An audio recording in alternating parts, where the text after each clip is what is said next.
Thanks, comrades.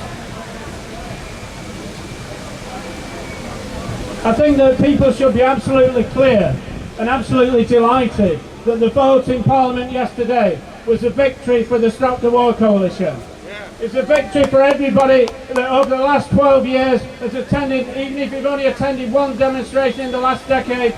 It's a victory for all of us, people here and people at home as well, and people should really recognise that for 12 years we've struggled to break the successive British government's complete slavish devotion to American foreign policy.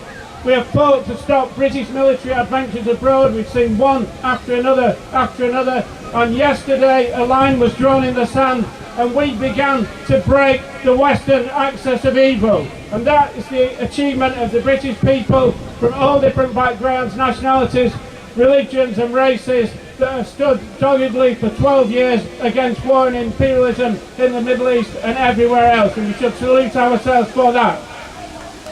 We also need to recognise that this isn't the end of it. We began to break the axis of evil, but we should be absolutely no doubt at all that Cameron and the establishment are absolutely determined to do everything they can to give back into an American and maybe an American joint French venture in the Middle East and a bombing campaign against Syria.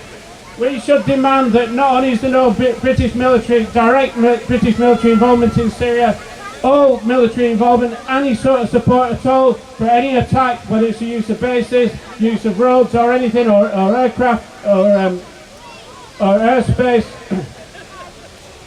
or airports, all that should be stopped. There should be absolutely no British involvement, and if there is, there should be absolute rage on the streets of Britain, because it's been absolutely clear what the British majority think. Even the Daily Telegraph yesterday said 11% vote for war.